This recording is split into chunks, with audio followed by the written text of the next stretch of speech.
Bon après-midi, bande Kobalandi, à chef d'état-major FM, Tozalaka Bongo, Namumesano Yakoleka, sur 102 mégayos, na élevé les aliments, na Moussala, na Bino, le Tchakou de la diaspora, le chef d'état-major général, vilain type, villageois, ya solo, Muntu wa Muma Bulungu, Chiseba Katekechi na Shabachi tuta muchinu bandeko toyeto solo la bino par rapport ya Mayematali Moïse Katumbi Chapwe. Moïse Katumbi Chapwe aza près ya balkanisation ya Katanga, aza près ya balkanisation ya mboka na biso République démocratique du Congo. Eloko na yeko senga na bandeko na nga balushwa eza moko. Bozala vigilant, bozala souple, bobima na manipulation ya Moïse Katumbi Chapwe Soriano. Moïse Katumbi nakolinga kolobela makamwa nationalité na yete parce que tout le monde appelle ba Vital Kamerhe bazawana, mais ce sont les étrangers. Mais eloko ya mabe pa ya Moïse eza tribalisme oyo ya azolinga aseme na Katanga entre bakasayen na bachabien ezali malamu soki mukete. Mayematali piste d'atterrissage ya avion ezali nango mabete parce que na bamboka o biso tofandi tomoni ba individu bazali bongo na ba piste d'atterrissage ya ba avion na ba ndaku na bango soki na ba Cape Town okuta ba individu ba bengi RVA ya mboka oyo ba mesurer ba mettre ba tali ba paramètres nyonso tout ba constater que no danger ezate ba koki pe ko pesa yo permission soki ba moni que danger ezate et que o remplir ba norme nyonso ndenge sengeli. Mais mabe ya Moïse Katumbi tozo senga na ministre ya justice revérifier ba information nyonso. Mabe ya Moïse Katumbi ezali parce que azalaki nanu gouverneur au moment où il azalaki gouverneur ezalaki moment oyo esengelaki na ye kosala plus que oyo lelo azoluka asala. Mais osalaki yango te onyokolaki bandeko na biso bakatange voire makala okomaki koexploite na makala olingi te bandeko no bachabien basala mpe bacommerce ya mike na mapa okomaki koteka na mapa okomaki koteka voire même babrike ezali malamu te kokanisa te ke yo remplacer baba kiungu wa kumwanza na Katanga eza malamu te. Moïse Katumbi abotoli mapangu ya bato ebele voire même commerce akoteka bamituka eza na eloko oyo Moïse Katumbi asali te na mikate bitumbula. Moïse Katumbi akomaki koteka voire même bitumbula. Moïse Katumbi aza cité na badossier moko ya mafia ebele entre Nazem na Moïse Katumbi eza na tenke funguume makambo ebele bandeko nakena no rapidement na tiela bino conversation ya ndeko oyo bino moko boyoka keno Moïse Katumbi abomisi bato ebele non pas seulement les Kasaïens, même les Chabiens eux-mêmes. Moïse tazana makila ya bato na maboko na ye. Ce qui n'est pas vrai. Tozali ko lancer un message na ministre ya justice Constant Mutamba aleka na ba enquête pona kozongisa Chabien na Chabien nyonso na droit na ye. À tout à l'heure. Ok. Attends, je vais zoomer. Voilà. Ça s'écrit. Mettez sur ma parole. Bref aperçu sur dossier succession Ngoïmouilambwe contre Monsieur Moïse Katumbi Tchapwe. En cause, spoliation de l'immeuble 6 avenue Biaï, numéro 2, B, quartier Makutano, commune de Lubumbashi, province du Haut-Katanga. L'immeuble si indiqué appartenait à un expatrié qui l'avait abandonné sans laisser un gestionnaire, raison pour laquelle l'État congolais l'avait repris dans son patrimoine privé. 2. En date du 13-8-1970.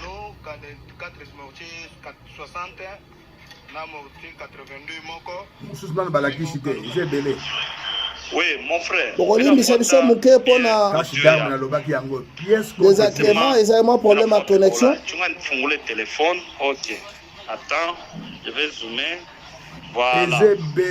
Ça s'écrit. Mettez sur ma parole de Bananji. Bref aperçu sur dossier succession Ngoïmouilambwe contre Monsieur Moïse Katumbi Tchapwe. En cause, spoliation de l'immeuble 6 avenue Biaï, numéro 2, B, quartier Makutano, commune de Lubumbashi, province du Haut-Katanga.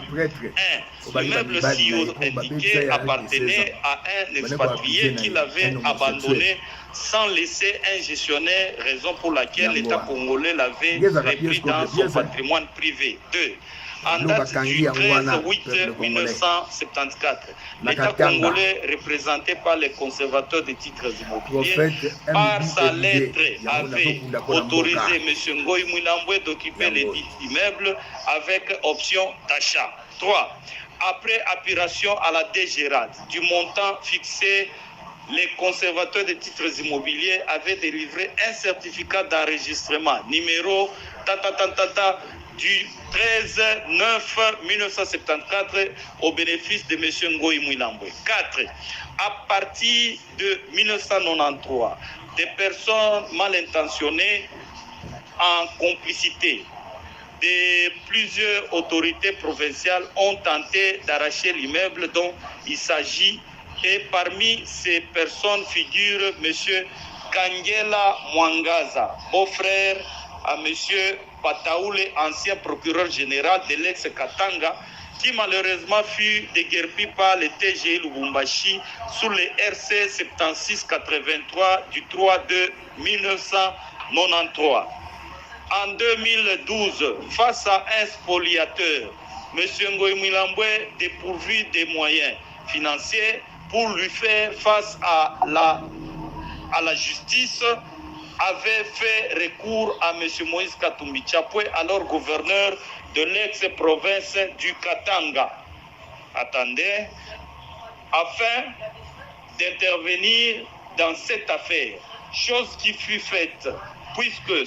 Ngoïmouilambwe avait obtenu gain de cause sous le RCA 14073 suite à l'intervention de M. Katumbi, jadis gouverneur. 6. Suite à cet acte généreux de M. Katumbi, gouverneur M. Ngoïmouilambwe avait sollicité une audience auprès de ce dernier afin de lui témoigner sa gratitude, et ce, en date de 9-2-2012, voire accusé réception du 9 février 2012. 7. En date du 11-4-2012, M. Ngoïmouilambwe, après avoir obtenu gain de cause devant la... Oh là là, excusez-nous. On a des agréments. DJ, attention. Devant la justice saisira de nouveau son bienfaiteur, M. Katumbi, gouverneur, pour que ce dernier intervienne pour récupérer effectivement son immeuble, voire accuser réception du 11 avril 2012. 8. Contre toute attente, comme par magie, M. Moïse Katumbi Tchapwe, bienfaiteur de M. Ngoïmouilambwe, profitant de ses privilèges de gouverneur, va à son tour exproprier ces derniers sous prétexte tantôt que les dits immeubles appartenait à son père Soriano, propriétaire originaire, voire lettre de menace de maître Soula, avocat de Moïse, qu'il avait vendu à sa sœur Barazani Salomon. Et pourtant, le Barazani Salomon est un monsieur comme l'indique sa pièce d'identité, qui à son tour le lui avait vendu, tantôt que le dit immeuble appartenait à sa sœur Barazani Salomon, propriétaire originaire, selon la version donnée dans la citation directe par le bâtonnier Jean-Claude Mouyambo, avocat de Moïse Katumbi Chapwe, Muchonge, Kaloko.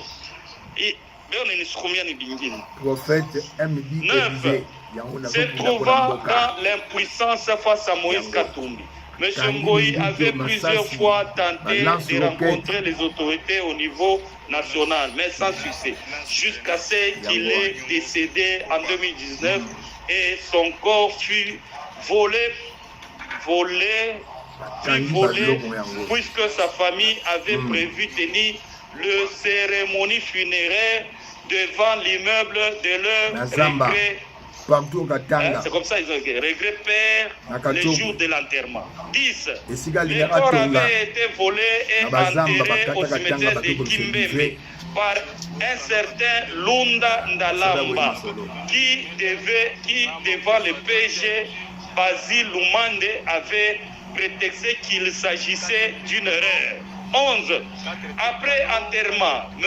Katumbi avait envoyé le bâtonnier Mouyambo et M. Georges Mawine, ex-ministre provincial des Mines, pour nous dire de demander à la famille de Kouyous de fixer les prix de vente du dit immeuble. À chaque fois qui s'entafta pour fixer à Ouzessa, mais à condition de les concéder un montant de $100,000, chose qui n'avait pas arrangé la famille, raison pour laquelle, mécontent, il avait fait une citation directe contre la famille, la fille aînée du défunt et qui fut condamnée avec arrestation immédiate.